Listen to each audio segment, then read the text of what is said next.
Olá, hoje eu estou muito feliz. Eu sou a Rita do Alicerce Educação e hoje nós temos a honra de conhecer um pouco mais sobre a trajetória pessoal e profissional dessa pessoa incrível, que é o José Roberto, que atua na West Rock. E assim, de imediato, eu já quero te agradecer pela parceria, por topar conversar com a Alicerce. Eu tenho certeza que você tem muitas histórias e muitas mensagens assim para compartilhar. E a partir de agora, sou todo ouvidos, passar a palavra para você, para que você conte um pouco mais para todos que estão aqui ansiosos para te ouvir e ver. Legal, obrigado. Obrigado pela oportunidade. Na verdade, eu que agradeço. A honra é toda minha trabalhar aí com você, com a Rita e com a Natália. Para mim, tá, assim, é um ano de muito progresso nessa área, né, de trabalhar com isso. E agora, vendo essa oportunidade surgir de poder falar com outras pessoas, poder mostrar um pouco do que a gente tem feito, para mim está sendo um trabalho assim incrível. Então, eu que agradeço essa enorme oportunidade de estar aqui e conversar com vocês. A gente conversando um pouquinho, enfim, me apresentando, né? Então, eu sou José Roberto, eu sou um homem de 42 anos, sou branco, tenho cabelo, eu brinco que eu sou ex-ruivo, eu tenho cabelo hoje loiro, né? Dado os cabelos brancos, hoje eu sou mais pro loiro. Então, eu estou em Santos, aqui eu estou na minha casa, né? Então, vocês estão vendo aí ao fundo o cenário do meu grande apartamento de 28 metros quadrados, que é onde eu moro. E, bom, falando da minha carreira, falando aí um pouco do meu trabalho, eu venho da área de TI, olha só que mudança, né? Eu venho da área de TI, trabalhei muitos anos com implantação de sistemas, eu sou programador de formação, mas trabalhei 10 anos com a parte de desenvolvimento de metodologias, com a parte de criação de processos, criação de melhoria de processos, enfim, e criação de frameworks e tudo mais. E isso agora casou muito legal com a parte de ESG, né? Principalmente com a parte que eu cuido, que é diversidade e inclusão. Então, eu trago essa bagagem de criação de metodologias e processos para essa área agora, que, a meu ver, é uma área que tem sido bastante carente nessa questão de estruturação, né? A gente tem muita coisa acontecendo e pouco tempo dedicado a estruturar e planejar as coisas. Então, minha área tem sido, eu tenho sido focado, né? Hoje eu trabalho na West Rock. A West Rock é uma empresa em indústria florestal e soluções sustentáveis de embalagens de papelão, papel e embalagem de papelão do lado. E lá eu sou gerente de recrutamento, seleção e diversidade. Então, é o que eu faço hoje. Esse é um pouquinho da minha carreira. Bacana, muito obrigada por compartilhar. Olha, pensando na sua trajetória, né, como você comentou, 10 anos na área de TI, toda a sua jornada até aqui, me conta um pouco, como foi assim essa transição, esse despertar, já era algo intrínseco? Como que foi essa sua jornada até o momento? Legal. Isso foi uma oportunidade que surgiu, na verdade, falando do lado pessoal de desenvolvimento de carreira, como gerente de projetos, né? Trabalhei muito tempo como gerente de projetos, gerenciando projeto de implantação de sistema. Eu sentia muita falta de ter um time, de trabalhar de fato ter um time, né? Quando você é gerente de projeto, você gerencia pessoas de outros times e compõe o seu time temporário. Então, eu sempre tive falta de desenvolver pessoas. Eu sou muito apegado nessa parte de transformação, tanto de cultura, transformar pessoas. Então, era algo para minha carreira que eu precisava. E, tendo sido líder do grupo LGBT dentro da West Rock, quando a gente estava criando os grupos de diversidade, já tinha trabalhado, então, próximo ali com o time de RH, também gerenciei muitos projetos de RH no passado, dentro da West Rock também, e aí surgiu essa oportunidade de vir para a área de recrutamento, seleção e diversidade, e para mim foi incrível, foi juntar essa necessidade pessoal da carreira, de ter um time, de desenvolver pessoas, ter essa responsabilidade, né, quanto gestor de uma área que eu nunca tinha tido. Então, foi um crescimento pessoal, mas uma descoberta muito grande também. A gente falando dessa parte de diversidade, o quanto isso é transformador, o quanto isso muda, e vendo agora eu conseguindo transformar as pessoas, e neste momento agora abrindo isso para outras empresas, o quanto essa mudança é incrível e nos transforma também, né? Você começa a transformar outras pessoas e você acaba se transformando também. Então, isso para mim tem sido algo incrível, né, nessa jornada aí de mudança. Nossa, que bacana. Enquanto você fala, eu aproveito para anotar, né? E você cita por várias vezes, né? As palavras transformação, descobertas, né? Que tem muito a ver com o impacto que você pretende gerar, né? Não só na empresa, como em toda a sociedade, né? Quais foram os desafios que você, assim, se você pudesse destacar alguns que você acabou cruzando, né, no seu caminho? Legal. O que eu tenho hoje, na verdade, é um desafio muito, muito real e muito atual, né? Acho que a gente sempre fala que é jornada. A gente sempre usa essa palavra, jornada, jornada, porque de fato é isso. Não é uma coisa que você faz e pronto, acabou. Não é uma coisa que você fala, olha o que eu fiz. Você é legal olhar o passado, mostrar a transformação, mas é isso. Cada dia é um bloquinho a mais. A gente está no começo de uma transformação para uma cultura de diversidade.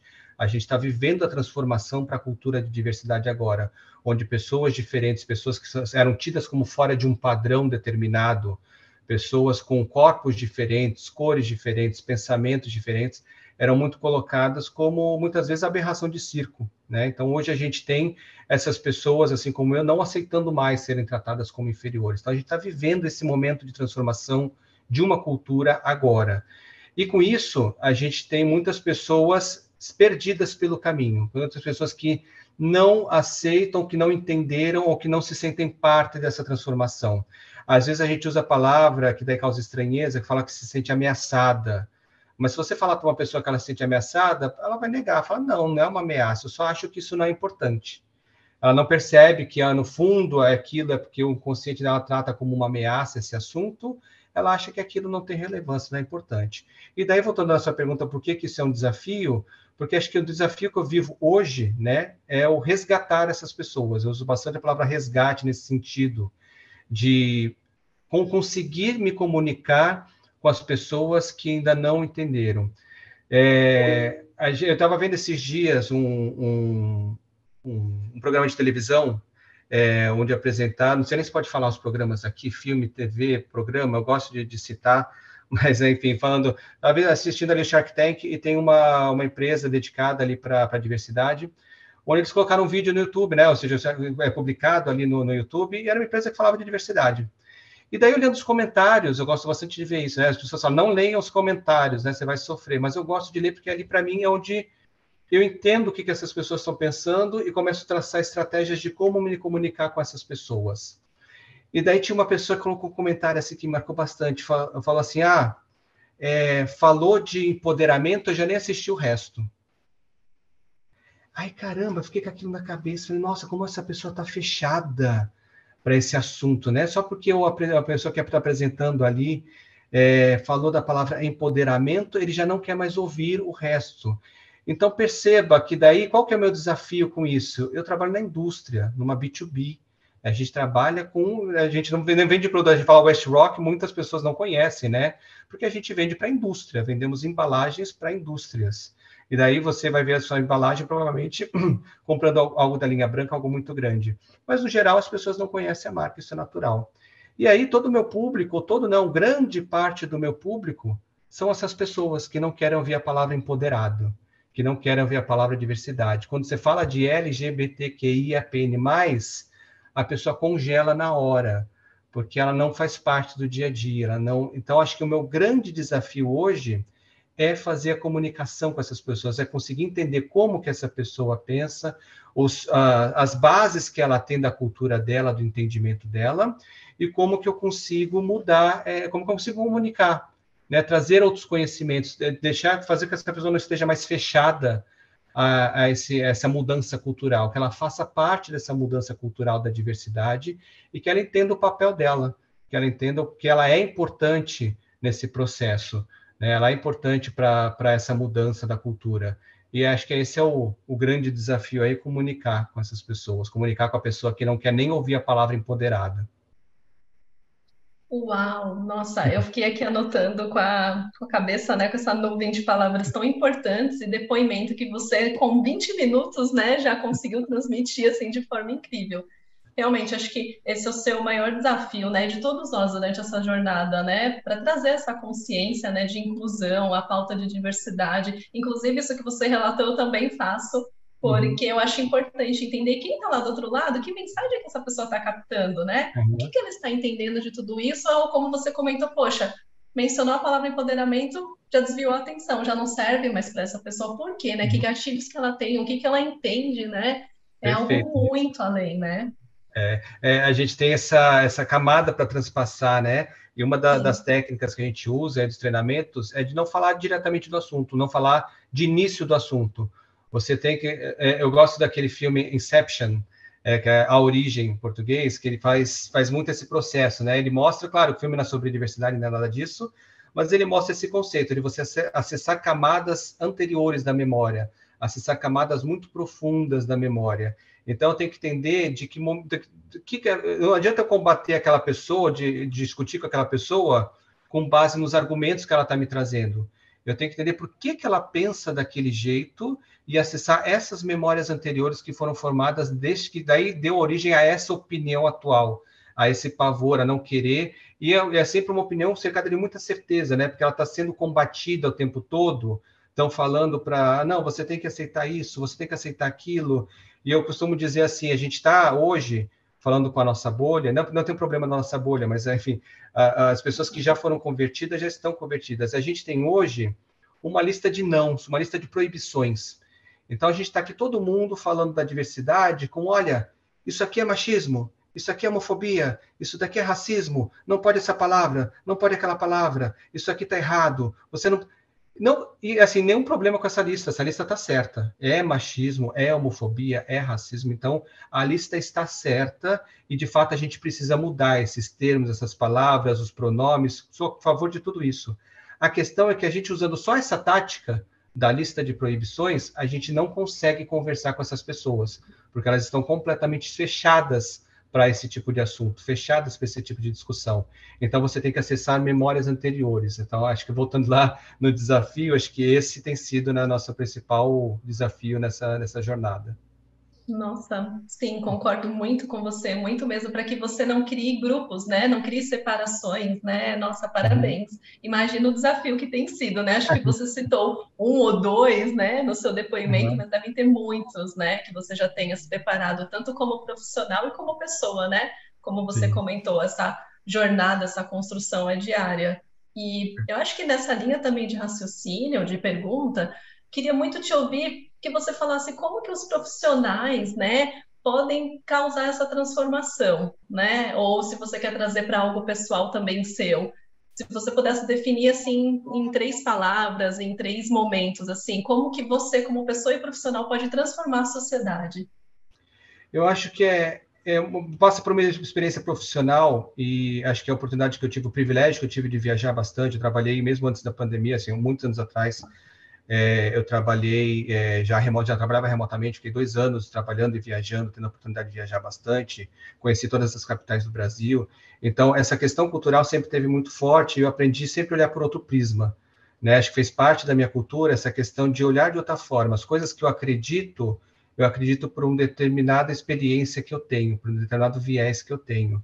Então, às vezes, por exemplo, para embasar a resposta, eu tenho, antigamente eu sempre gostei muito de heavy metal, eu achava que todo mundo tinha que gostar, não entendia como as pessoas não gostavam de heavy metal, mas gente, olha esse solo, olha essa guitarra, olha esse vocal super agudo, heavy metal melódico, olha essa nota que ele chega, e daí você me apresenta uma música simples, um pop, que fica aquela repetição, eu não conseguia entender.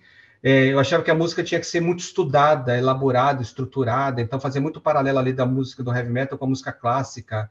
Falam, isso é música, isso é o verdade, o real.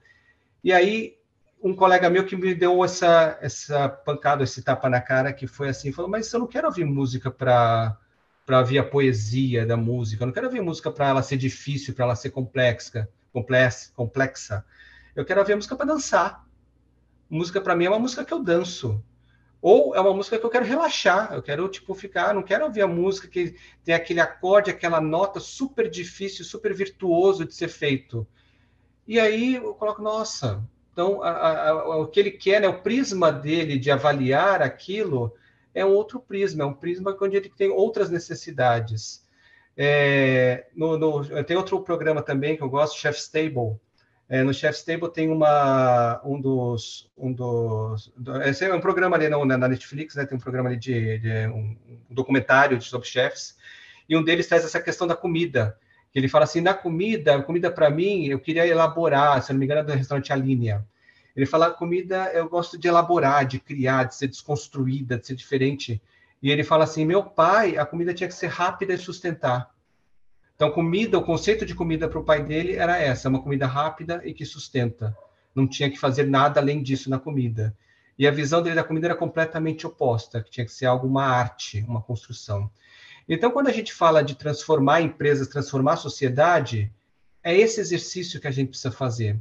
O entender como a outra pessoa pensa, né? A gente está nessa época política, onde tem uma polaridade muito grande, uma polarização muito grande, e a gente tem que aprender que ninguém, tanto um lado quanto o outro na política, todos estão defendendo o bem, todos querem o bem do país, mas o conceito do que é o bem, o conceito do que é, passa por outras camadas anteriores. Então, você simplesmente querer refutar, transformar através do combate, fica muito complicado. As pessoas já estão fechadas para isso, elas estão fechadas para ouvir essa outra opinião. É difícil de você converter e de você conseguir entender o que a outra pessoa é, às vezes acaba causando uma raiva, né? Você não está vendo isso que eu estou vendo? Você não está vendo que isso está acontecendo? Como que você pode apoiar fulano, fulana? Fulano fez isso, está fazendo aquilo. E você fica achando que a pessoa não consegue enxergar e você não acessa essas memórias anteriores. Então, falando da transformação, se você quer transformar a empresa, se você quer transformar a sociedade, não é simplesmente ouvir o outro, é entender o que, que o outro pensa. Por que, que aquela pessoa pensa daquela forma? É algo anterior ao que ela está te contando. Então, exige um esforço, né? Um olhar por outro prisma, exige você olhar de outra forma, entender por que aquela pessoa. Aqui é o paralelo que eu fiz ali com a música.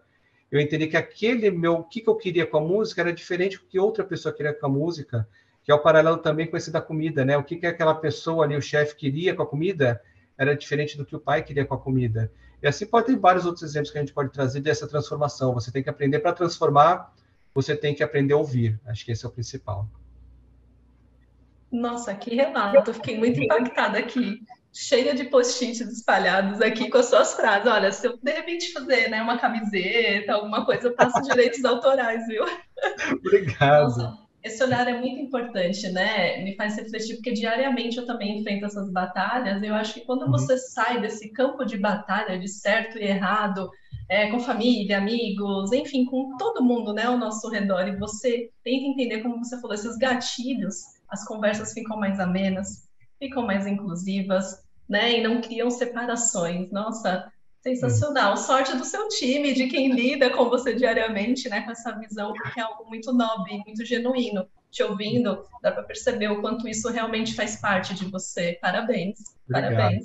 Obrigado. Eu tenho sorte, eu tenho muito suporte, né? Então, essa construção, ela não é solitária, né? Então, essa construção passa por muitas discussões, por muitas pessoas que eu converso, por um time, uma empresa que me apoia bastante nesse ponto. Então, que me dá muita liberdade de criar, de inventar maluquices.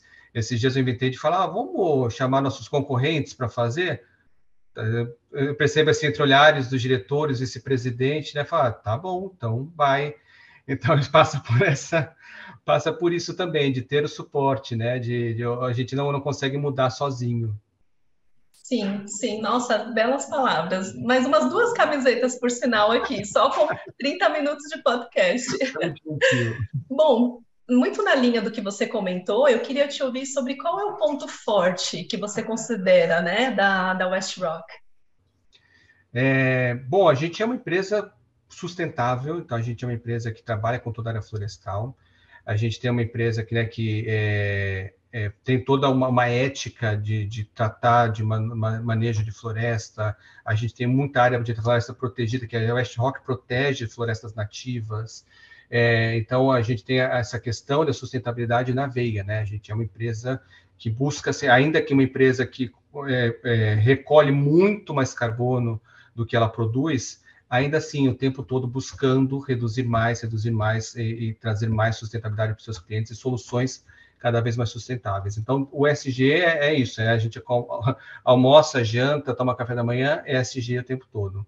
E daí, mais especificamente da área que eu cuido, né, isso falando da empresa como um todo, da West Rock como um todo, mas da área que eu estou inserido, né, que é a parte de diversidade, inclusão, equidade e pertencimento.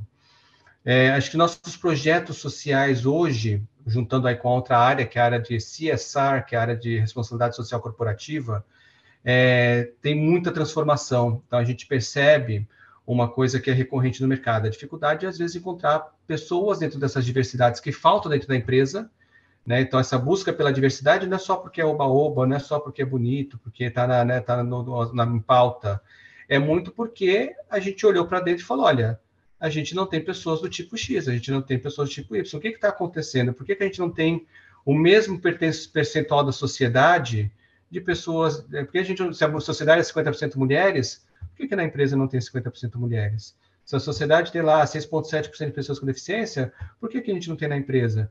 E é isso, a gente começar, ok, nós temos vieses sim, vamos entender e vamos transformar. Legal, esse é o primeiro start, né? Ok, acordamos. Mas isso não é o suficiente, beleza. Aí você começa a jornada de querer contratar essas pessoas. E você tem hoje, com a transformação da sociedade, transformação das empresas, uma disputa tapa por cada recurso que já esteja pronto. Então, a travesti preta com deficiência, ela está assim mega valorizada e foi formada, né? A travesti preta com deficiência que já esteja formada, que já esteja com uma faculdade pronta, todas as empresas querem essa pessoa, todas as empresas querem trazê-la para trabalhar tal, para construir seu quadro, para trazer diversidade. Mas a questão é, nem todas nem todas tiveram as oportunidades que eu tive, por exemplo, nem todas passaram pelos privilégios que eu passei. Né? É diferente você ser um homem gay hoje na sociedade, onde eu posso falar abertamente sobre isso, onde eu posso encarar uma fábrica com 100 pessoas e falar da minha diversidade, falar da minha homossexualidade, do que passou uma pessoa, uma pessoa trans, uma travesti, durante a vida toda, que é alvo de chacota, de piada, de agressão física na escola e não consegue terminar. Então, quando eu vou agora me conscientizei que eu não tenho essas pessoas dentro da fábrica e vou buscá-las, elas, se não existem, elas estão, as que já estavam prontas, estão com salário muito alto, né, estão sendo disputadas por grandes empresas, e tem uma grande massa ali aguardando oportunidades ainda, aguardando essa possibilidade, aguardando que alguma empresa dê alguma atenção e ajude elas a progredir, já que elas não tiveram oportunidade durante a vida.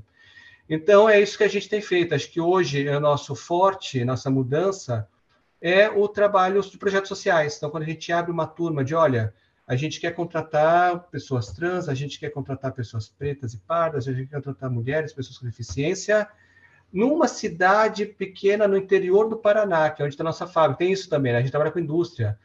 Boa parte das nossas fábricas estão em cidades menores, e que daí você não tem tanto essa disponibilidade. E aí, caramba, como é que a gente vai fazer para contratar? A cultura daquela cidade é a da mulher ficar em casa trabalhando, cuidando das crianças. Então, não é só um processo de ir lá, as pessoas, vamos contratar mais mulher, beleza, anuncia a vaga. Não aparece. Para ser empilhadeirista, que mulheres eu tenho lá no interior, na divisa de Santa Catarina do Paraná, de empilhadeiristas numa cidade pequena? Não tem isso disponível. Então, o grande processo que a gente tem feito é de transformar. Então, ok, a gente precisa transformar essa comunidade. A gente precisa transformar essa sociedade aqui em volta da nossa unidade. E aí a gente passa por esse processo de, ok, vamos oferecer, então, treinamentos gratuitos. E nesses treinamentos, vamos buscar trazer pessoas trans, vamos buscar trazer pessoas com deficiência, para que elas possam, futuramente, compor nosso quadro, ou não também. Ou a gente simplesmente vai formar e ela vai trabalhar no nosso concorrente, vai trabalhar em outra empresa, não importa, a gente vai mudando a sociedade. Então, e assim, da mesma forma como nossos concorrentes também, às vezes, vão formar pessoas que nós vamos contratar. Isso, acho que isso é importante, a gente ter isso como olhando para a sociedade, todas as empresas do setor, todas as empresas unidas, olhando pela sociedade, olhando, ok, eu faço bem aqui, de certa forma eu vou ser beneficiado, porque eu estou formando futuras profissionais, e uma parte delas eu vou contratar, outra parte outras empresas vão contratar. Cada vez que a gente faz mais isso, né, isso vai se tornando corriqueiro e vai mudando de fato a realidade. Então, acho que nossos projetos sociais, tanto aqueles que são só incentivados, que não são pessoas que vão trabalhar na indústria, a gente tem os projetos assim também, mas a gente tem projetos voltados para educação, para que essas pessoas futuramente sejam jovens que ainda não vão entrar na West Rock agora, talvez consigam algum estágio na West Rock, ou seja, pessoas adultas que vão fazer um treinamento para virar funcionário direto. Então, acho que esse é o nosso grande forte hoje, tem sido trabalhar nesses projetos. Nossa, sensacional. Enquanto você falava, né? Ontem nós tivemos um webinar muito bacana também, voltado para projetos sociais de empresas, né, da área da construção civil. E eu acho que no encerramento vai muito na linha do que você comentou, né, do nosso webinar. Os palestrantes comentaram, né? Poxa, tudo bem que ele não seja, ele ou ela, recrutado, né, para a nossa empresa, mas o mais importante é esse impacto que eu deixei. né? Daqui a Exato. alguns anos, sejam uns 5 anos, 10 anos, uma família transformada, uma mãe, né, que conseguiu se sentir empoderada, conseguiu transformar, gerar renda na família, ou como nós vemos também em alguns projetos, né, nós conseguimos encontrar um pai que fica feliz de participar do projeto da Alicerce porque ele consegue contribuir com a lição escolar do seu filho. Então, né, qual é o projeto de vida? É muito do que você comentou, o que encanta, né? O que Uhum. transformação que vai ser gerada? Pode ser mínima, pode ser máxima, pode ser para daqui 5 ou 10 anos, pode ser que a gente, né, não esteja nem mais aqui, mas essa sementinha foi plantada, né? Isso é o mais importante. Exato, exato. A gente colhe depois, né? Então é isso, a gente vai mudando aos poucos.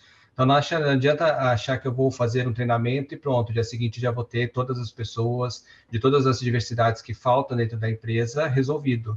Então isso vai a longo prazo, né? A gente vai mudando aos poucos e cada um fazendo um pouco numa cidade, na outra, isso vai perpetuando. E é isso que você colocou. Quando a gente dá oportunidade para uma família, quando a gente dá uma oportunidade para uma mulher preta, a se formar se ela não teve oportunidade, é uma família inteira que a gente está ajudando, não é só ela. São filhas que vão ter mais condições, que vão ter mais oportunidades, vão poder estudar numa escola melhor. Então você muda toda uma família, né? Não é só aquela pessoa que você contratou. Isso já é, enfim, fato.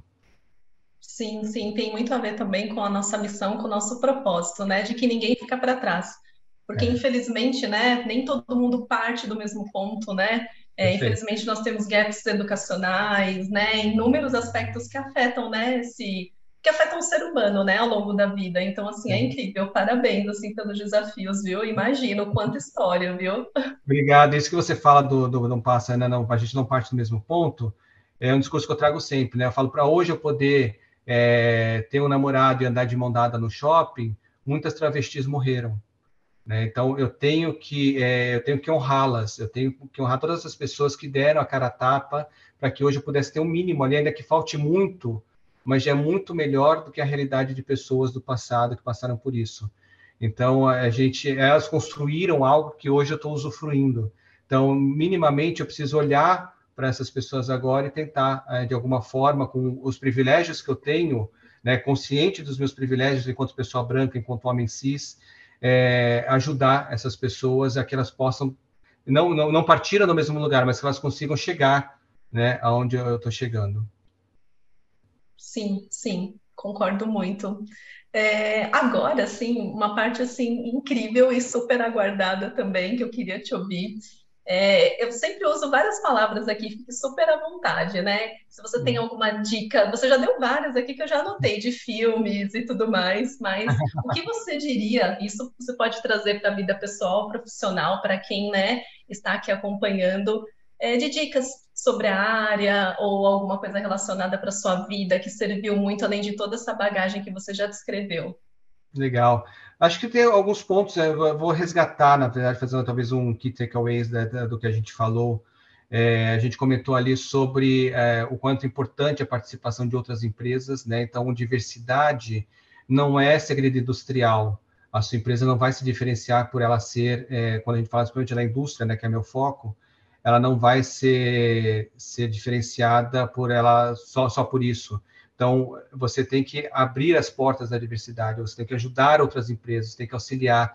E a gente tem vindo muito com essa mentalidade, né? Com essa pegada de, ok, a gente tem muito, nossa jornada enorme dentro da West Rock para mudar a realidade, né? Então, falar que hoje é uma empresa, uma indústria 100% diversa, não, tem muitos casos ruins ainda, a gente tem muita coisa para tratar, muita coisa para resolver, mas a gente mapeou, a gente tem uma ideia e nós temos um plano. Eu falo assim que a gente não conclui tudo, mas segue a gente que a gente tem um plano aqui para resolver.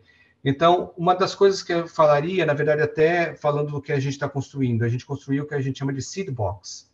Então, o Seed Box é um framework, não uma metodologia, porque é mais amplo, né? Ou seja, é um framework que para ajudar outras empresas a implementar a diversidade, para ajudar outras empresas a, ok, como que eu começo isso? Fazendo um ponto importante, eu tenho participado de muitos benchmarks, né, de grandes empresas que estão muito na frente, no clientes nossos, Natura, Boticário, Ambev, clientes que estão anos-luz na questão de diversidade, que sempre trabalharam com diversidade e que é, né, um grande exemplo para a gente. Mas quando eu participo desses benchmarks, eu percebo muito a questão de mostrar os cases, né? As empresas trazem essa questão dos cases. Olha, a gente fez A gente criou aqui esse recurso, a gente criou aqui esse benefício, a gente está dando aqui essa oportunidade, a gente criou um mentoring, a gente criou, e fica muito do a gente fez, a gente fez. Eu pensei, daí trazendo a minha bagagem de construção de metodologias, construção de framework, eu pensei, não, a gente pode fazer diferente, vamos criar algo para as empresas. Então, quando uma empresa hoje busca o West Rock, a gente fala, não, olha, aqui está o que a gente sugere que vocês façam. Então, primeira coisa, olhar para dentro. A primeira coisa, na verdade, é definir os sponsors, né? Definir quem vai patrocinar tudo isso. Mas um dos primeiros passos que a gente tem ali é você olhar a sua realidade. O que a sua empresa precisa? Não é só porque a gente criou um grupo de pretos e pardos que você tenha que criar também. Qual que é a necessidade da sua empresa? Quais são os pontos? Onde está faltando diversidade? Onde você tem o mesmo perfil? Então, a gente tem ajudado e criado esse processo para ajudar outras empresas. Acho que a primeira dica é essa, as empresas pensarem em ajudar as outras. Um dos pontos também, acho que principais dessa jornada é essa adaptação do treinamento, adaptação para a realidade, adaptação. A gente, às vezes, está falando novamente da bolha, a gente fica filosofando, fica num nível ali passando nas nuvens, olhando muito de cima, como se tudo fosse muito fácil, né? Não, está aqui, está claro que é equidade, está claro que é, né? E, não sei se gravou aí meu chimes aqui do computador. Mas aqui está muito... a gente voa, eles ficam sobrevoando esse assunto e sem colocar na realidade. Um exemplo que eu coloco, quando a gente fala ali todo mundo já deve ter visto em algum momento alguma apresentação sobre diversidade, aquela analogia do jogo que está acontecendo, tem uma cerca e tem 3 menininhos olhando atrás da cerca, cada um de uma altura diferente. Um não tem nenhuma caixa porque é mais alto, um tem uma caixa porque ele tem a estrutura mediana, e outro tem 2 caixas porque ele é mais baixinho. E aí, isso é colocado como analogia da equidade, né? Falar, olha, aqui é um processo de equidade. E daí a outra que não seria, né? Seria a igualdade, todo mundo ter uma caixa, o que faria com o menininho mais baixo não conseguisse assistir o jogo. Todo mundo já deve ter visto em algum momento essa imagem. Eu tenho um ranço dessa imagem, você não tem ideia. Mas eu tenho um ranço. Por quê? Eu acreditei naquilo. Falei, nossa, olha, como é óbvio. Como a equidade é algo fácil, óbvio, né? Todo mundo... Eu esqueci de olhar por outro prisma. Então, estava tão fixo aquilo no meu prisma, de, nossa, é tão óbvio isso daqui. Quando você vai para a realidade dá um soco na sua cara, que você acorda, você fala, nossa, não esperava isso. Por que eu estou falando isso? Quando a gente implementou, por exemplo, o auxílio creche. Nossa, vamos fazer auxílio creche para todas as mulheres, vamos ampliar para casais LGBT também, vamos fazer, expandir, né, porque o auxílio creche ele era individualizado, cada unidade tinha o seu ali, de acordo com os acordos coletivos e tal, mas vamos pegar o melhor que a gente tem, que é dessa unidade aqui, o melhor não sei, mas o mais abrangente, o com tem o maior valor, vamos distribuir para todas as unidades, para todas as mulheres, vai ser incrível, nossa, que passo enorme a gente deu. Foi o maior caos que a gente criou. Foi assim, e eu não estava preparada, a gente, nossa, mas de onde está surgindo toda a reatividade? Porque daí foi isso, o prisma então vocês estão excluindo o homem branco, hétero, sem deficiência, é o único que não vai poder participar, o homem hétero está excluído, então a empresa agora exclui o homem hétero do benefício. Não tinha, na verdade o benefício era 0 para todo mundo, em algumas unidades não tinha o benefício. E aí foi colocado para as mulheres. E falar, então só o homem que não pode participar. Aí você percebe a realidade das coisas. Então, uma dica que eu daria para os gestores é buscar a realidade. Às vezes a gente fica nessa questão muito filosófica das coisas e tem essa dificuldade de falar, não, a vida real ela é bruta, ela é diferente. Não são caixinhas. Ninguém está disposto a abrir mão da sua caixinha. Ninguém se enxerga como um homem mais alto atrás da cerca. Você dá uma caixinha para a pessoa do lado, aquela pessoa também quer uma caixinha, senão ela se sente discriminada, ela se sente separada. E pensando assim, eu também me sentiria? Acho que sim. Então, você tem que se colocar no lugar da pessoa e talvez trabalhar num processo de convencimento anterior, trabalhar isso de alguma outra forma, tentar incluir para que a pessoa, de fato, não seja segregada, onde você consiga atingir a equidade, porém, de forma que você não... As pessoas simplesmente goela abaixo, né? As pessoas sendo excluídas e se sentindo que não fazem parte daquela história, dessa conversa, dessa mudança cultural da diversidade que a gente está vivendo. Então, acho que a maior dica que eu daria para os gestores aí é que, assim, preparem-se, porque não são caixinhas. Tudo tem valor, as pessoas não estão dispostas a abrir mão e as pessoas não se veem como uma pessoa mais alta, a pessoa não se vê como uma pessoa privilegiada.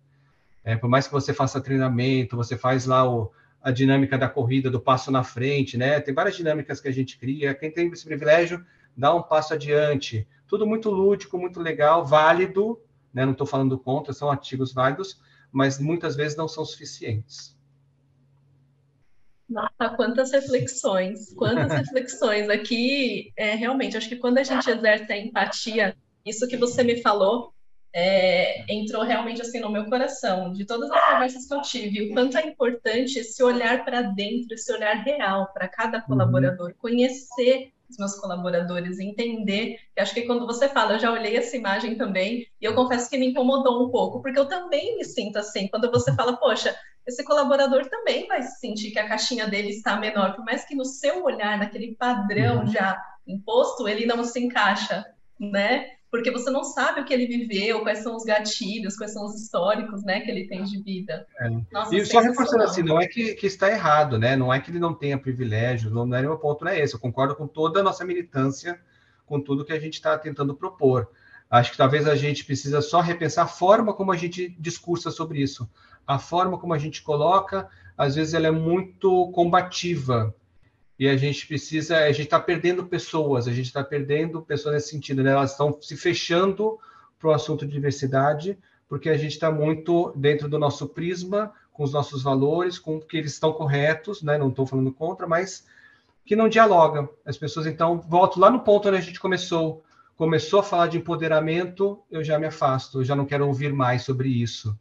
Então, como que a gente se comunica com essa pessoa, transformando e olhando de outra forma?